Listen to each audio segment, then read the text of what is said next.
Bismillah ar-Rahman ar-Rahim. Assalamu alaikum and welcome to Truth Unveiled. Once again with me, your host Riaz Ahmed. We hope that you benefited from our previous programs and the present program, which is today. It is on a totally different topic from the ones you have previously watched. This is a very important issue, very important and controversial topic. As we all know that amongst the Muslim Ummah or the Muslim community, there are many sects, and each one of them claim to be the saved sect. The sect that of which the Prophet Muhammad, peace and blessings be upon him, has mentioned, out of the 73, there will be only one which will be on the right path. So today, we are going to discuss on one of these sects which claims to be the saved sect and the sect that is the only sect on the right path. And to discuss on this very important issue, my today's important and very, very important guest is none other than a well-known scholar, a mufti, that is Mufti Shah Sadruddin, who's with me here to discuss on this issue. So I'll take you straight over to my guest. Assalamu alaikum, Mufti Saab, and welcome to the program. Wa alaikum salam. It is a pleasure to have you here to discuss on this very important issue. This is a very controversial issue. As we know, on the internet, we interact with other Muslims from all over the world, and there is always argument, there is always discussion on these issues. And one of the most a sect which claims to be the saved sect, these are their own words, we are the saved sect, and they name themselves as Salafis. The Salafiyah is the saved sect. So today we are going to discuss on a sect which is known by the name Salafiyah or the Salafiism. First question I would like to put to you is that there are two camps of Salafism. One, as we know, is the moderate camp, and there is another one which is a hardcore camp of Salafism, and the hardcore is the one that makes takfir, which means that calling everyone else non-Muslim apart from themselves. Can you briefly explain the difference between these two camps? First of all, what's the difference between the moderate camp of the Salafis and the hardcore Salafis? Nahmadu nusalli ala Rasulil Kareem. Honorable Brother Riaz Saab, I am proud to be at your show, and it's a privilege and honored. And this one of the greatest tragical point in the history of Islam today. We've reached in such a dilemma, and what we are faced with today, I think it is the most dangerous weapon for the Muslims in their entire history. The weapon to you mean diminish Muslim, to disunite the Muslims first. Is divide and rule theory, enemy within. And when we say takfiri, you curse your own brother, your own family, your own society, you outcast them, you term them as kafir, infidels, enemies. When you say to them, it's you know, when you claim your Muslim brother to be kafir, to you he's good as dead. He doesn't belong to this system. He's not part of this the Muslim society or the Muslim community anymore. You have denied and denounced that relationship within the Muslim society. So you are creating a ghetto. And in that concept of minds, how do you think these youngsters in the Muslim society, how they're going to survive? What is their mental? I'm just asking those people who claim themselves as being the saved sect and who are the hardcore, who are themselves the takfiri so-called camp. They're isolated, they're miserable, they are lonely, and it's more easy for the other opposition. What would that mean? They have isolated themselves. They isolate themselves. I'm asking you, what does it mean for them, for their generation? Now, in the Muslim world, 1.5 billion or 1.3 billion, whatever. So what do you think this minority out of minority, these Salafis, what is the percentage? I am asking you. If you ask me, I would say it's not mere 1%. Sure. So it's like this sitting on Wall Street, the 99% versus the 1%. I agree. So which side would they want to be? And does this mean victory for Islam? Definitely not. And if we calculate our timing, that when the Prophet sallallahu alaihi wasallam says, "Fa-inni mukathirum bikumul umam," that I would be proud, I will take pride on the day of judgment if I have more ummati. And in the night of Mi'raj, Musa alayhi salam said, this young man who came after me, his ummati is 3 times more than my ummati. Rasulullah sallallahu alayhi wasallam's ummati's number will be 80 safs, and 124,000 or 224,000 prophets in the span of 8,000 years from Adam alayhi salam to Hazrat Rasulullah sallallahu alayhi wasallam. All these prophets, Nuh alayhi salam only had 80 people in his camp. Prophet sallallahu alayhi wasallam's greatness is that he is going to have 80 safs. 80 rows, 80 lines.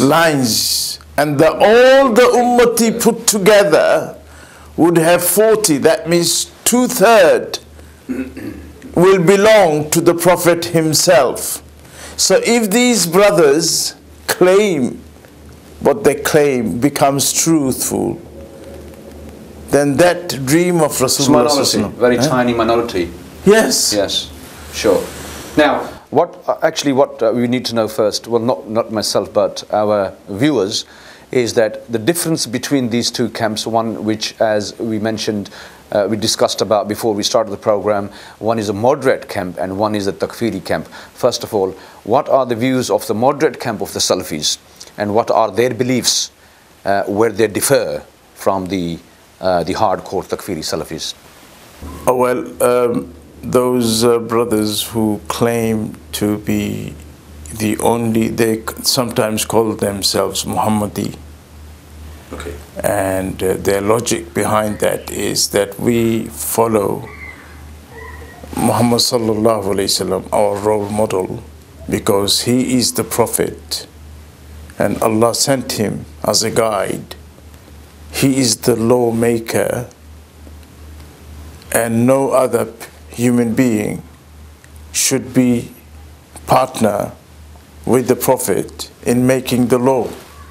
So if we claim to be Hanafis, so in other words, their claim is that they are the directly followers, or the direct followers of the Prophet ﷺ. There's nobody between them and the Prophet. There is no sharik with the Prophet. There's nobody between them. The Prophet is la sharik in being only the muttaba, that he is the only reliable source of lawmaking. He is the lawmaker after Allah. There is no third lawmaker. Lawmaker is two, Allah and His Prophet. This is the meaning of La ilaha illallah Muhammadur Rasulullah. So if you say Hanafi, that means you have made Abu Hanifa as your third lawmaker. So you have made shirk. This is where they come from, their logical finding, that if you say Abu Hanifa is your imam, then you have lost, you have denounced the imamat of Muhammad sallallahu alaihi wasallam. There is no imam other than the Prophet Muhammad sallallahu alaihi wasallam. When they say imam, they mean in their mind, in their claim, their ignorant claim, that means he is the lawmaker. But the truth behind that is not the real truth. This is where we unveil the truth. Right. Now, the other camp, which, as we mentioned before, it is the Ahlul Athar. Ahlul Athar. Now, these are called the Ahlul Takfir, or the Takfiris, but the other, which is a moderate one, they're called the Ahlul Athar. Now, what is the difference between them? Now, you mentioned a few of the things about the hardcore Salafis. What about the moderate ones? Let me finish it with the hardcore ones. Sure. The extreme ones, the takfiri ones. What they think that it is haram for their daughters to marry one of your sons. Because you are kafir, you are not Muslim. Why? You have made a partner with Allah as a lawmaker, Abu Hanifa or Malik or Shafi. So this is what they claim is kufr. This is what they claim is shirk. And they say only the Prophet has the authority to make halal and haram. No one else has that authorization.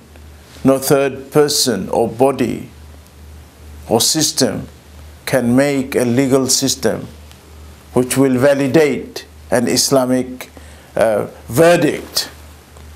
This is what is the Ahlul Athar, the moderate Salafis, which is in the majority, and it has been through the ages. What was the other point I would like to say? 99% of the Muslim population living today are against that takfiri household, and 99% of the Islamic age, in matter of numbers and in the matter of time, we are in 99%. Because never in the history of Islam was the Muslim faced with this challenge. Then if we say yes to their claim, Abu Hanifa was kafir. Even Imam Shafi, Imam Malik, Imam Ahmad ibn Hanbal, Ibn Taymiyyah, Ibn al-Qayyim, Imam Bukhari and Muslim, and all the biggest writers of the planet, all the torchbearers of Islam, they would become kafir because they have practiced shirk, because they have followed somewhere down the line an imam or their sayings. They hold the words of imam in their understanding as a dalil. Even Imam Bukhari have an offended Islam, because he would sometimes say Ibrahim Nakhai says this, Hassan al-Basri has this opinion. If their opinion does not matter, so Imam Bukhari has made shirk. So who is in their eyes the most perfect Muslim? Can they bring somebody? Then their claim is that they follow the teachings of the pious predecessors. Now, Salafus Salihin. Now, weren't these four imams, or any of these imams of these schools of thought, the four schools of thought, weren't they any of those one from the belong to the pious predecessors? Or the Imam Abu Hanifa is a tabi'in. Okay, tell us a bit about Imam Abu Hanifa. When who was the source of his knowledge? Where did he learn his knowledge from, which he preserved? Imam Abu Hanifa was the first person who was given this title, honorable title, Imam Al-Azam, Imam Al-Azam. Imam Al-Azam, yes. Okay. The most greatest, glorious, the most powerful, the most known figure in the Muslim world. The most knowledgeable person. The most knowledgeable. Azam means the greatest. Yes. And Imam means... But when you say this word, the greatest, or the Imam Al-Azam, now these people will turn around and say to you, look, astaghfirullah brother, you're committing kufr here because the greatest Imam is Prophet Muhammad ﷺ. So what would be your answer to their claim, or what they... You see, these people are ignorant. These people are... Little learning is a dangerous thing. These words, they're playing with the words. What I was going to say, that when in their claim, when they claim these kind of things, they are, you know, if we go one step further, they are denying the hukum, the commandment of Allah.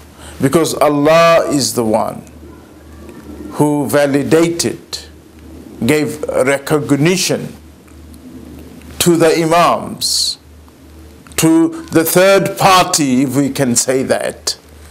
The first party is Allah, meaning in Arabic terminology, Shari Awwal is Allah.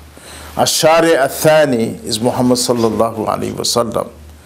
Then we have other resources and source, foundation of the Sharia and the law of the Sharia. The third Sharia, or the third option, if we can claim that. And that third option is? The third option is called Ijma, and the fourth is Qiyas. Allah in the Quran, He did not limit His lawmaking into these two things. And even if we just say Quran, the Quran validates the Sunnah. Quran validates the Ijma. Quran validates the Qiyas. Quran validates the Istinbat, Ijtihad. Quran gives recognition to the Imams. One, can I just say, فَاسْأَلُوا أَهْلَ الذِّكْرِ إِن كُنْتُمْ لَا تَعْلَمُونَ. Allah is giving, so let's take the Quran in this regard. These Takfiri brothers are not listening to the Quran in this regard, because Allah says when you are faced with an Islamic problem and you do not know, then who do you approach? When there is certain issues that you don't understand, or you face difficulty in Allah understanding. is saying, Fas'alu, plural saga. It's a commandment. It is a hukum. It is an obligatory hukum, commandment of Allah, the High Commander, the only Commander. Allah Almighty is saying, I command you to ask, to question. He did not say question the Quran. Look in the Quran. Look in the saying of my Prophet. He said, Ahl al-Dhikr, people of the book, people of understanding, people of knowledge. So Allah is saying that you ask the people, because the people will make you understand what is in the Quran, what is in the Sunnah. And then Allah says in another ayat, La yastanbitunahu minhu. Allah walau rudduhu ila Allahi wa ila ar-rusul wa ila ulil amri minhum la yastanbitunahu minhu. At the time of disunity, at a time when they cannot find any solution, if they were to return to the authority of Allah and His Prophet and to the people of commandment, the people of legislation, the people with ulul amr, those who have the authority, the authoritative body, that means the imams, Imam Abu Hanifa, Imam Malik, and the imams of the Sahaba Ikram, Khulafai Rashideen, people with the power of ijtihad, the ability to take out the understanding of the Quran. Allah again in the Quran, He says, Allah says in the Quran, لِيَحْكُمْ بَيْنَكُمْ زَوَيْ عَدْلٍ مِنْكُمْ. In here, in the Quran, Allah is guiding us, commanding us. Quran is a book of guidance. Sure. And in there we have to find, as regard to lawmaking, as regard to law finding, as regard to understanding the holy book, what is the guidance? The guidance is that you follow the people before you. Taqleed is in Ihdina Sirat al-Mustaqim. Sure. Sirat al-Ladina an'amta alayhim. Sirat al-Kitabi wa Sunnah, Allah did not say. He said people. And that people is not just the Anbiya. Min al-Anbiya, min al-Nabiyyin wa Siddiqeen. Siddiqeen is not Nabi. Siddiqeen is Abu Bakr Siddiq. He is a ummati.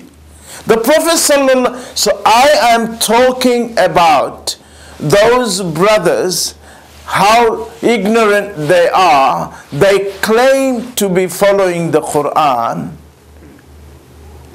They are not following the Quran. Because why? They do not understand the Quran. And Allah has taken away the understanding. They have been deprived from the pure understanding of the Quran. And how can they be, after 1400 years, be the only guided people, and rest of these imams and their followers, thousands and millions and billions of ulama and millions of kitabs, become wrong, full of shirk? Would you understand this, brother? Now, what we hear, mashallah, that was a very good way to make people understand. Another thing is, what we hear is that this group was actually founded a couple of 100 years ago. Is there such thing that this was only founded during the British Empire, or much later than the time of the Sahaba and the Tabi'een? There is a reference to this, and it is, unfortunately, it was in the subcontinent Asia, and we have a lot of reference as to this regard. But what I would like to say is that the whole theory of it is un-Islamic. It's an enemy of Islam. It's an enmity towards Islam. It's a disregard to Islam. It is one of the greatest and the easiest weapon against Islam to diminish the Muslim and Islam. I'm not talking of the mainstream moderate Salafi brothers. I'm talking about this minority group of hardcore Salafis who think that the 99% of the Muslim Ummah is kafir. They are the enemies of Islam, and I proudly say this, and I'm not being biased. I am saying from the Quran and Sunnah, because their claim goes against the theory of the Quran, against the command. So I would like to tell you, Brother Riaz, these people, knowingly, unknowingly, or naively, they are falling into the trap of the enemies of Islam. How can they claim, how can they, in their mind, in their evil mind, in their unknown, ignorant mind, how can they claim that those people who hold other identical bodies to be understanding the Sharia, or to be making the laws of Sharia, is kafir? Then all the imams of Islam, are kafir. Now, another thing we hear from these the hardcore Salafi brothers is that the Ahl Sunnah wal Jama'ah, which we prefer to be known as Muslims, alhamdulillah, but those who are on the Sunnah of the Prophet ﷺ and his companions, this is why we are called the Ahl Sunnah wal Jama'ah. What we hear, or those people who follow the jurisprudence of these four schools of thought, what they say, they claim is that these groups are actually called Ahlul Rai. Ahlul Rai means those who follow the personal opinions of the scholars, and they blindly follow these scholars without having any evidence from the Quran or from the Sunnah or from the Hadith. Now, Ahlul Rai are those who follow personal opinions of the scholars. This is what their claim is. This is another word which speaks about their ignorance of Deen and their enmity of Deen, and this also their claim and their indoctrination and their perception about the greatest ulamas and imams of Islam, to be calling them Ahlul Rai as being something unfortunate. This in itself shows that they are the worst ignorant people on the planet. They don't know a bit of Islam, because Rai has been given one of the highest virtuous status in Islam. So if the person's Rai is wrong, for instance, if any of these... Rai, one of the greatest muhaddis, even before Imam Bukhari, was Imam Malik, and his teacher's name was Rabi'atul Rai, and that his khitab, his laqab, he was known for his Rai. And the Prophet sallallahu alaihi wasallam said, "Liyaliya minkum ahlun nuha." Ahlul Nuha is also Ahlul Aql wal Rai. That those people who has a perception and understanding of deeper understanding of Deen, they should be the closest when we pray behind me. And Abdullah ibn Mas'ud was one of them. And then Allah says in the Quran, وَمَنْ يُؤْتَ الْحِكْمَةَ فَقَدْ أُوتِيَ خَيْرًا كَثِيرًا. That those people who are given the understanding of Deen, which needs Rai, indeed they have been given one of the greatest blessings from Allah. Then Allah says, and Allah has praised in His Kitab, قَلِيلٌ مَا يَفْقَهُونَ. One of the reason of the people becoming infidels and non-Muslim and disbeliever, or denying the validity of Allah's authority on the planet as a creator, as a lawmaker, is not because these people because they did not have Rai. They did not have the capacity to understand and think. The thinking faculty was dead. So this quality this of probably why Allah the failure, deaf, dumb, and blind. Yes, the failure of their not understanding the Deen is because they were not Ahlul Rai. So then, what would be the conclusion? Then Allah says, لِيَحْكُمْ بَيْنَكُمْ زَوَيْ عَدْلٍ مِّنْكُمْ. That in the matter of Hajj and other matters, in the matter of nikah, matrimonial affairs, then people from amongst you who has the good vision and understanding and Rai, they should make a decision. And so this in itself is anti-Islamic. This allegation, what was a virtue, in their eyes become a vice. يَأْمُرُونَ بِالْمُنْكَرِ يَأْمُرُونَ بِالْمُنْكَرِ وَيَنْهَوْنَ عَنِ الْمَعْرُوفِ.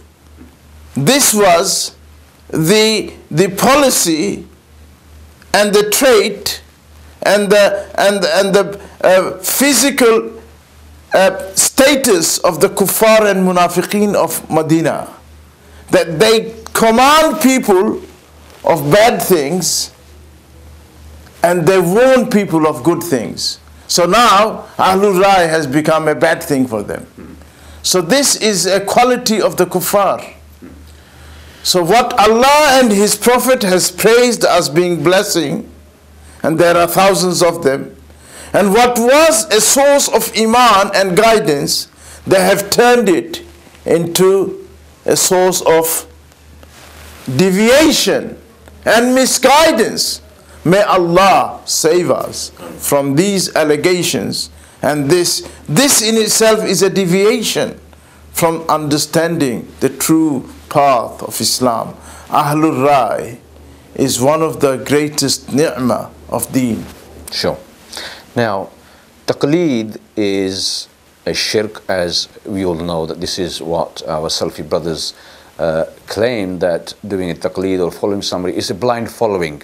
They say that without any evidence from the Quran or from the Sunnah, you follow these people, any of these four imams, and that is called blind following. What would be your reply to these kind of allegations? Well, brother Riyadh, blind following, and blind following, they say it is forbidden in Islam. These allegation after allegation, and not trying to understand or appreciate these, I don't understand where they come out with these kind of allegations. First of all, let me just clarify what it means to be Muqallid. Muqallid does not, we do not assume as Imam Abu Hanifa as the lawmaker. He explains the law of Allah. We believe Allah and His Prophet are the lawmakers. They are not, Imam Abu Hanifa is not Shari'. He is jurisprudence. He is a Shari'. Right. So there is a, in Urdu and in Arabic you will understand that, but my English viewers would not understand what is the difference between Shari' and Shari'. Shari' is the one who makes the law, and that authority is the authority of Allah and His Prophet. This is the sole right of the Prophet and His Lord Almighty. As for the people, they can make an interpretation. They can explain the law and they can expand the law, but they cannot make it. They are not lawmakers, but they are the law explanator. This is taqleed. Taqleed is to follow an imam not as he is the lawmaker, but he is the one who will explain the Quran and Sunnah.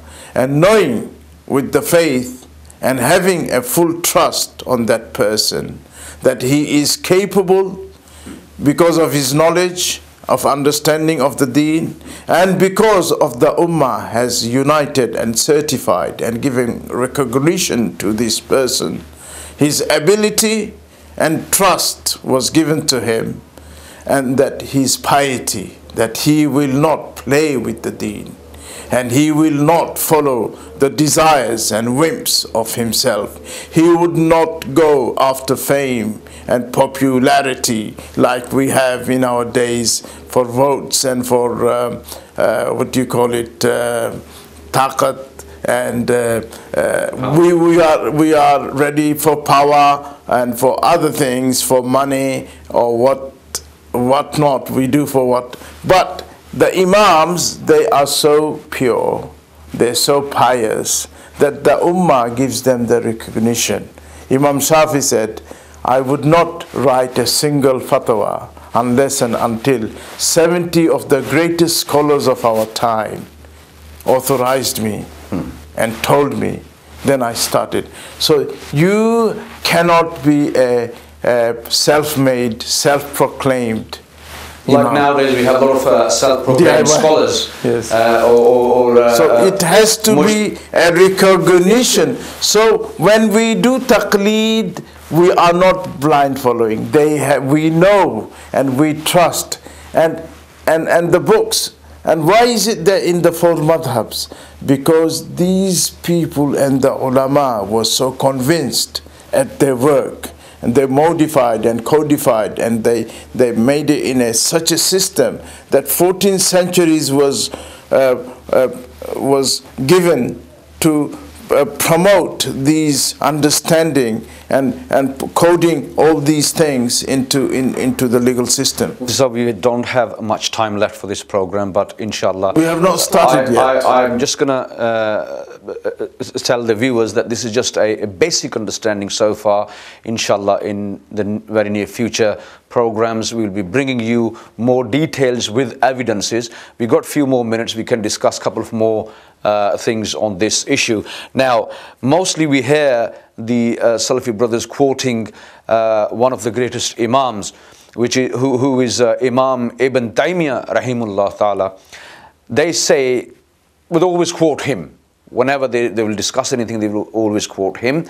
Now, what I would like to know is that, did he, Imam Ibn Taymiyyah rahimullah, claim to be a mujtahid himself?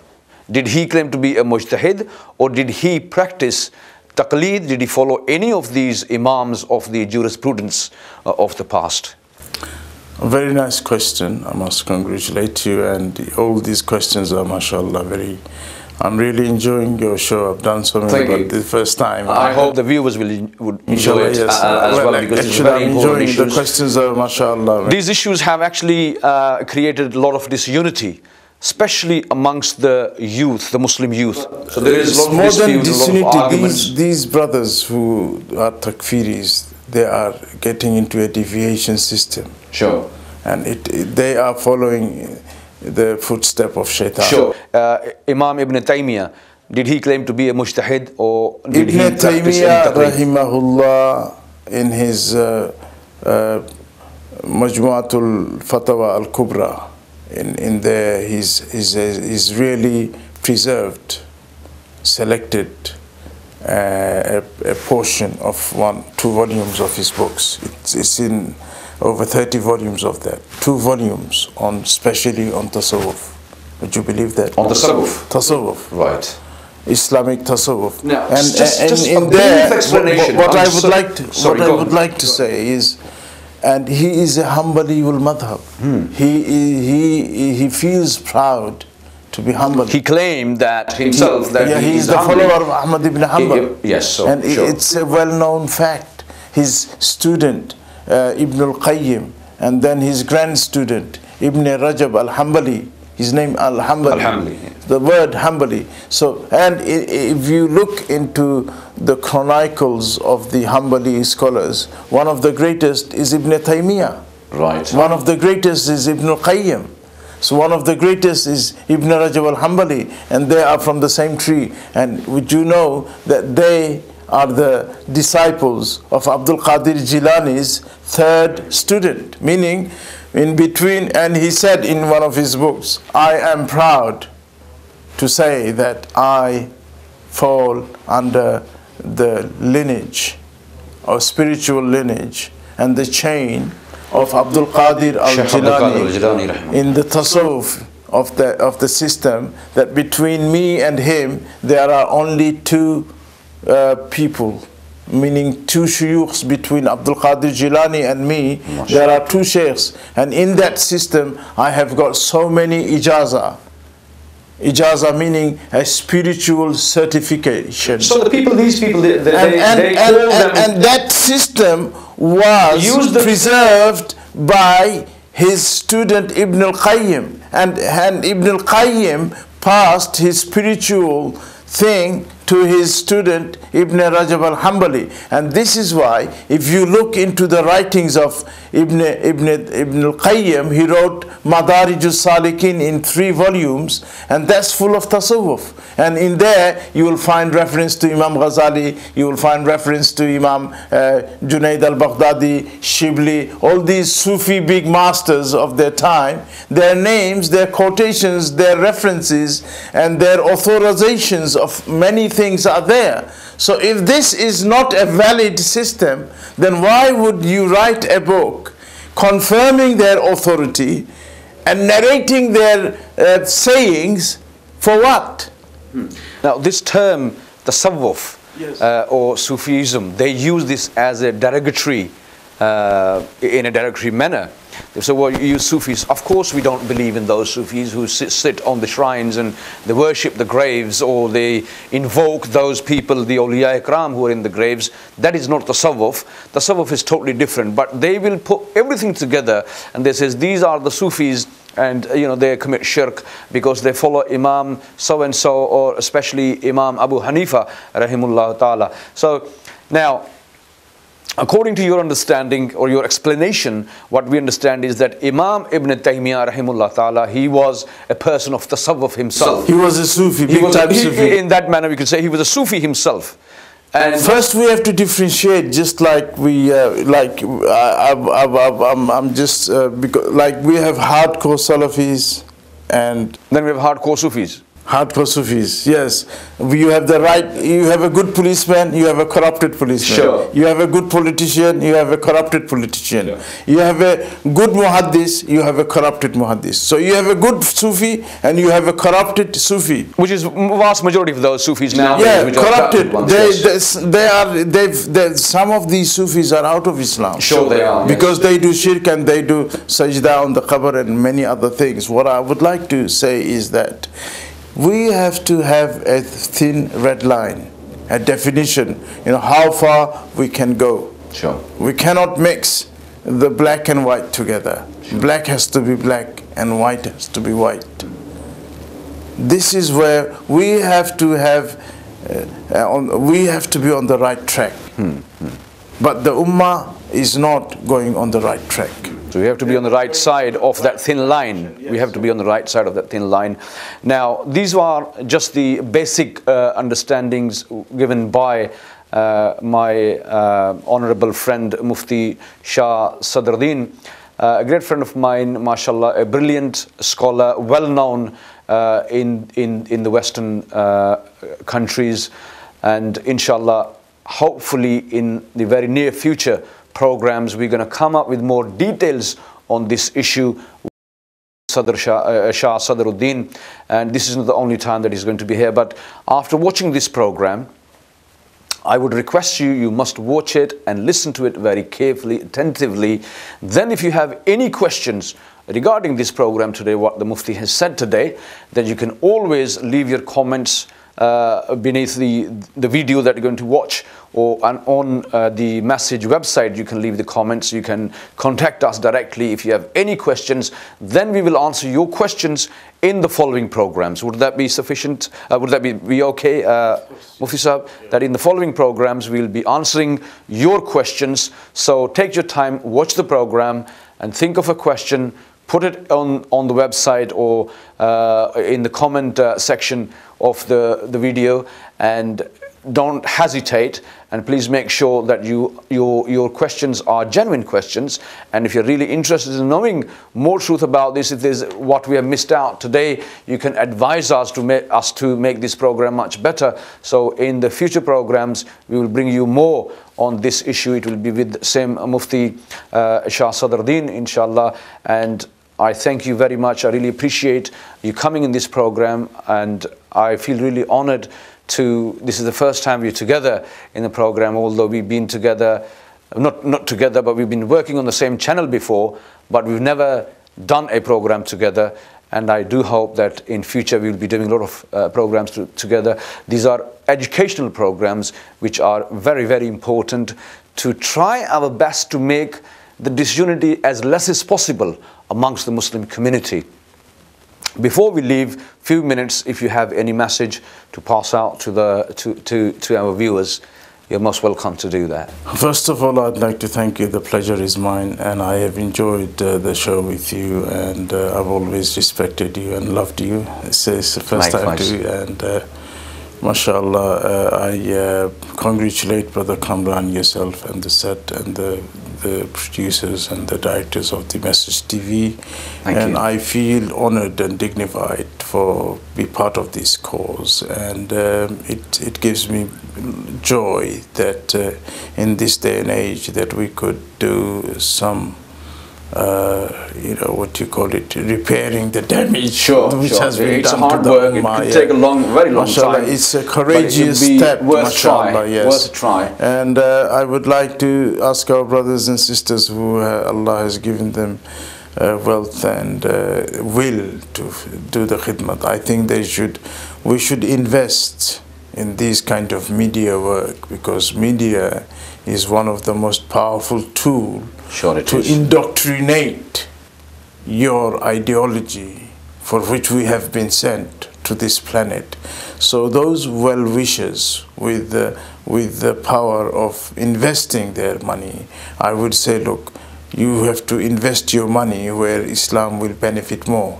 And media is the most powerful tool, which even Mr.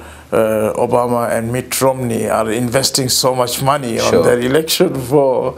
Every president, will-be president, want to invest on media. So we, the Muslim Ummah, if we want to be proud on the Day of Judgment. Well, I can say that media is a very good tool. If it's used in a proper way, it's the most powerful tool. But then if it's used in a negative way, it can damage that's what I'm saying, you know, because the community. Because our aim is to serve Islam, and that we could be repaid by the Prophet Muhammad Sallallahu Alaihi Wasallam on the Day of Judgment. And if that is our mission in life, then media would be the most powerful thing to get on board with, because this will help the ideology of Muhammad Sallallahu Alaihi Wasallam would promote in this planet.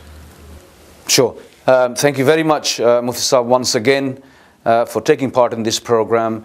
Dear viewers, thank you very much for watching this program. As I said, in the very near future programs, we'll be bringing you more on these topics. We're going to talk on Shiaism. We're going to be talking on Brelviism, those corrupted Sufis, as we've just mentioned earlier on. And many of these sects needs to be exposed who walk about in the garb of Islam. And they are the misguided people themselves, and they misguide a lot of other people. Just remember that the Muslim Ummah is a one body.